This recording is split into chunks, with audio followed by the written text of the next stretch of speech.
let it hang, hang.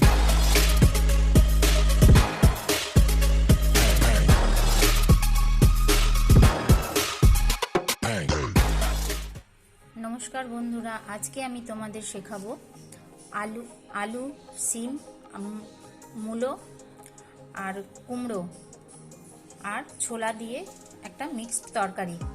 এই তরকারিটা ছট পুজোর পরের দিনই এটা রান্না হয়। ছটে যেহেতু এই সবজিগুলো সব লাগে, সেই জন্য এই সবজি দিয়ে একটা তরকারি হয়। তো আমি সেই তরকারিটা আজকে তোমাদের করে দেখাবো এবং খেতে খুবই ভালো হয়। বন্ধুরা, যারা এখনও আমার চ্যানেলটাকে সাবস্ক্রাইব করোনি, সাবস্ক্রাইব করো, লাইক শেয়ার কমেন্ট করতে ভুলো না। পুরো ভিডিওটা, আমার রান্নার ভিডিওটা তোমরা আমার দেখতে থাকো, কেমন করে আমি রান্না করছি। চলো সবজিগুলোকে তাহলে আমি কেটে নিই, তারপর কিভাবে কাটবো সেটাও আমি দেখিয়ে দিচ্ছি।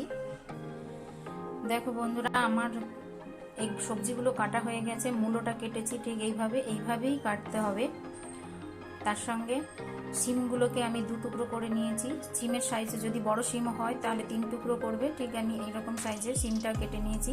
এবং আলুগুলো দেখো এরকম পাতলা করে এইভাবে কাটতে হবে। আমি তার সঙ্গে কুমড়োটা একটু দিয়েছি বড় সাইজের, কেন কুমড়োটা না হলে গলে যাবে। সব সবজিগুলো কিন্তু গোটা গোটা থাকবে। এবারে আমি নিয়ে নিয়েছি এরকম 1 বাটি ছোলা মটর ভেজানো ছিল, তার থেকে কল বেরিয়ে গেছে, সেই ছোলা মটর নিয়েছি। এবারে এইটাকে আমি একটু প্রেসারে নুন দিয়ে এটা একটু ভাপিয়ে নেব।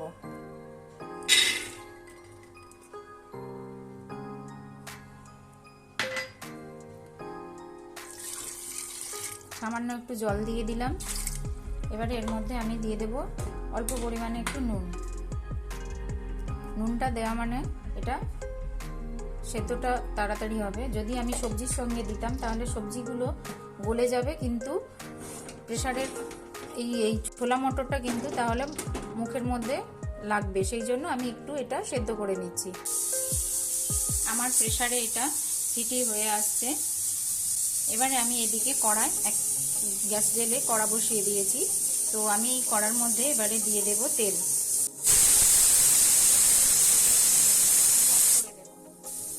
এবারে আমি এর মধ্যে কড়ার মধ্যে বেশ খানিকটা আমি সর্ষের তেল দিয়ে দিচ্ছি।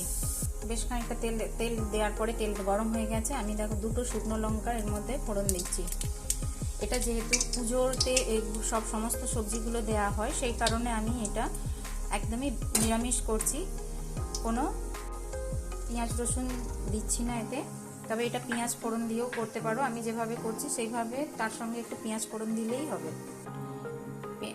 লঙ্কাটা পেকে গেছে। এবারে আমি দিয়ে দিলাম এর মধ্যে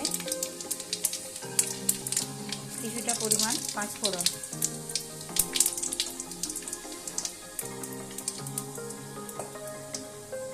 এবারে সমস্ত সবজিগুলোকে আমি একসঙ্গে ধুয়ে নিয়েছি। এবারে সমস্ত সবজিগুলো আমি একসঙ্গে তুলে দেব।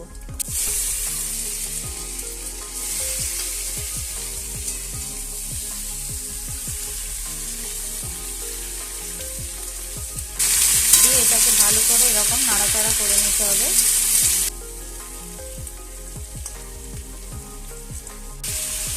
আমি প্রায় 7 মিনিট মতন এটা নাড়াচাড়া করলাম। তার কারণ এর মধ্যে যে সবজিটা তোলার পরে যে জলটা থাকে, সেই জলটা যতক্ষণ না শুকনো হচ্ছে ততক্ষণ এটা ভালো করে সবজিটাকে কষাতে হবে। এবারে এর মধ্যে আমি দিয়ে দিচ্ছি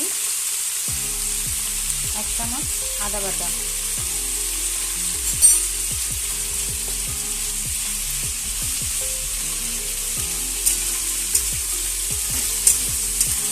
আদা বাটাটা দিয়েও 2-3 মিনিট মতন এটাকে ভালো করে কষাতে হবে। এর মধ্যে আমি দিয়ে দেব 1/2 চামচ হলুদ গুঁড়ো, ধনে গুঁড়ো, জিরে গুঁড়ো।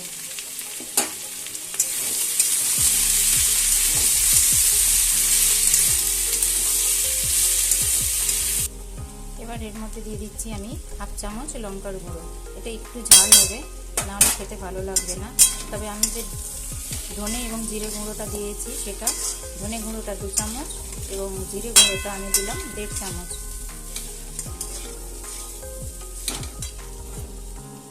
চামচের আমি মাপটা বলে দিচ্ছি। এই চামচের 2 চামচ ধনে গুঁড়ো এবং 1.5 চামচ জিরের গুঁড়ো, হাফ চামচ লঙ্কার গুঁড়ো আর হাফ চামচ হলুদ গুঁড়ো, 4 চামচ যেটা কম।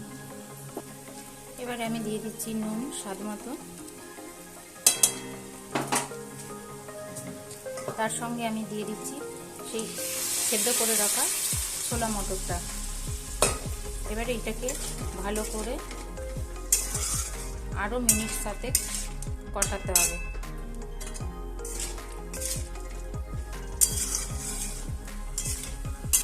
দিচ্ছি সামান্য চিনি,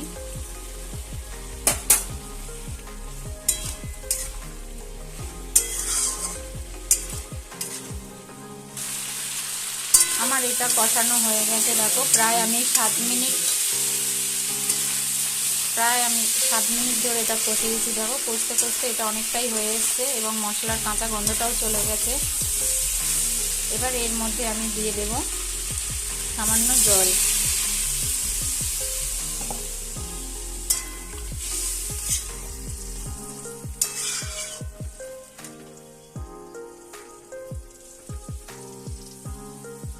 এবার আমি এটা ঢাকা দিয়ে দেব।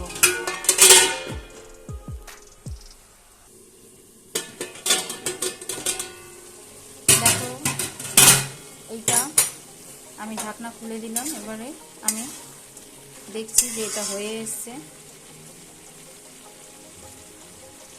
দেখো আলু সেদ্ধ হয়ে গেছে। এটা একদম মাখা মাখা হবে। আমার তরকারিটা হয়ে গেছে। এবারে আমি এটা নাবিয়ে নেব। তরকারিটা ঠিক দেখতে এইভাবেই হবে, না হলে কিন্তু খেতে ভালো হবে না। তো এর মধ্যে আমি সবজি দিয়েছি 250 গ্রাম শিম, 250 কুমড়ো, 2টো আলু আর 300 মতন মূলো দিয়ে এটা করেছি। দেখো বন্ধুরা, এইভাবে তরকারিটা হবে একদম মাখা মাখা। চলো আমার রান্না কমপ্লিট। এবার আমাকে লাইক করবে, শেয়ার এবং সাবস্ক্রাইব করতে ভুলো না। যারা এখনও পর্যন্ত আমার চ্যানেলটাকে সাবস্ক্রাইব করোনি তারা সাবস্ক্রাইব করো এবং কমেন্ট বক্সে লিখে জানাবে কেমন হলো রান্নাটা। Tata, by.